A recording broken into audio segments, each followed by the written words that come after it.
wabarakatuh.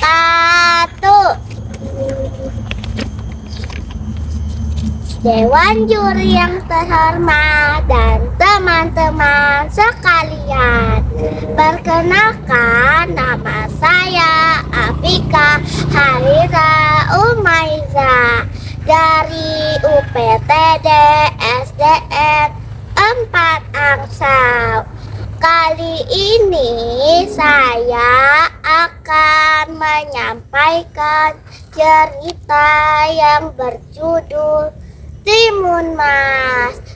Dahulu kala di Jawa Tengah ada seorang janda tua bernama Mbok Rondo. Pekerjaannya hanya mencari kayu di hutan. Sudah lama sekali Mbok Rondo ingin mempunyai anak, tetapi dia hanya janda miskin, lagi pula sudah tua. Mana bisa ia mendapatkan anak? Pada suatu hari, sehabis mengumpulkan kayu di hutan, Mbok Rondo duduk sambil mengeluh. Seandainya aku mempunyai anak, beban hidupku agak ringan karena ada yang membantuku bekerja. Tiba-tiba bumi bergetar. Di depan Mbok Rondo muncul raksasa bertubuh besar dan wajah menyeramkan. Hai Mbok Rondo, kau menginginkan anak ya? Aku bisa mengabulkan keinginanmu. Benarkah? Benar, tapi ada syaratnya. Kalau anakmu berumur 16 tahun, akan kuambil dan kujadikan santapanku. Baiklah, aku setuju. Lalu raksasa itu memberikan biji mentimun kepada Mbok Rondo. Mbok Rondo segera pulang dan menanam benih itu. Ajaib, 2 minggu kemudian benih itu sudah berbuah. Buahnya lebat sekali. Terlihat ada satu buah yang warnanya kekuningan. Kalau tertimpa sinar matahari, buah itu berkilau seperti emas. Mbok Rondo mengambil buah itu dan membawa pulang. Sampai di rumah, Mbok Rondo membelah buah itu. Ajaib, ternyata ada seorang bayi perempuan yang mungil.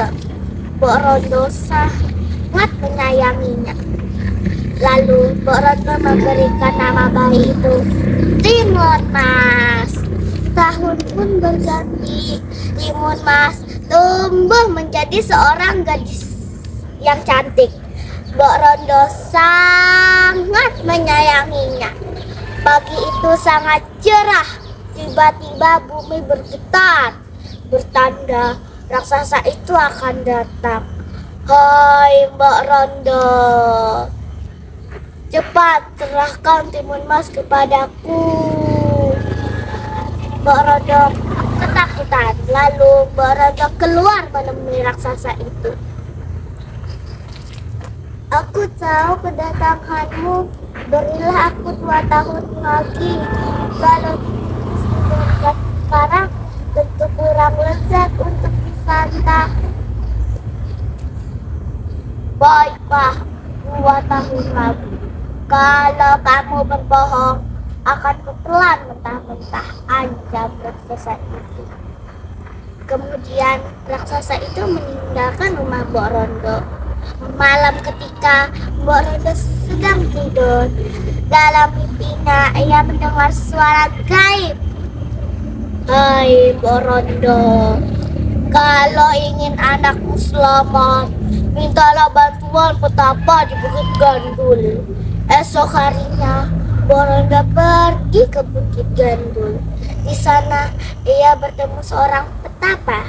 Petapa itu memberikan 4 bungkusan yang berisi biji mentimun, jarum, garam, dan terasi, dan menerangkan nasihatnya kepada Mbok Rondo. Esok harinya, Borondo sedang menjahit baju untuk Timun Mas. Tiba-tiba bumi bergetar, bertanda raksasa itu akan datang.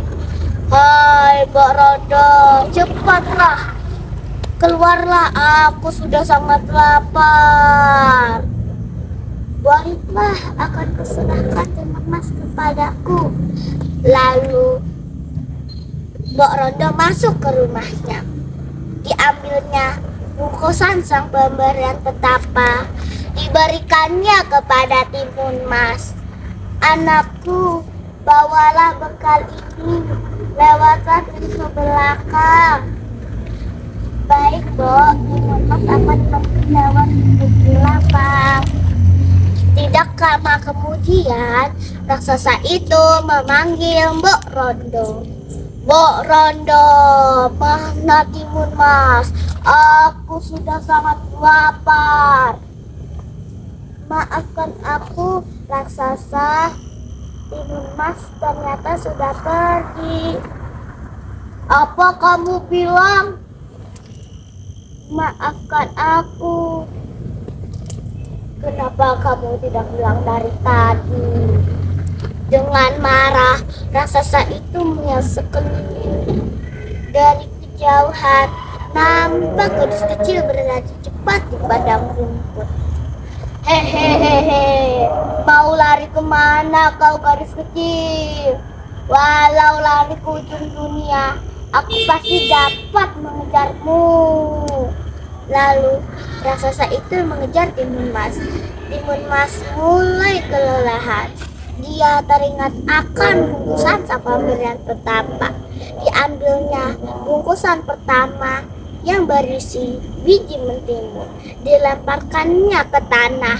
Sungguh ajaib, biji mentimun itu berubah menjadi mentimun yang besar. Raksasa pun berhenti dan memakan mentimun itu dengan rakus. Setelah kenyang, raksasa itu kembali mengejar Timun Mas. Timun Mas ketakutan. Lalu Timun Mas mengambil bungkusan kedua yang berisi jarum dari kayu bambu. Dilemparkannya ke tanah. Sungguh ajaib, jarum-jarum itu berubah menjadi hutan bambu yang lebat. Raksasa pun berusaha menembusnya.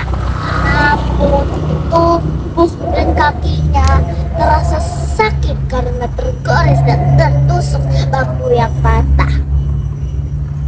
Timun Mas, jangan harap kau bisa lolos, kata raksasa itu. Timun Mas terus berlari. Ia mengambil bungkusan ketiga yang berisi garam. Dilemparkannya kepada si raksasa. Tiba-tiba saja terbentuklah lautan yang besar. Raksasa pun tercebur ke dalam lautan itu. Tapi berkat kesaktiannya, ia berhasil berenang ke tepi. Timun Mas terkejut. Lalu Timun Mas mengambil bungkusan terakhir yang berisi terasi. Dilemparkannya kepada si raksasa. Sungguh ajaib, terbentuklah lautan lumpur yang mendidih. Raksasa pun tercebur ke dalam lautan itu. Timun Mas, tolong aku. Aku berjanji tidak akan memakanmu.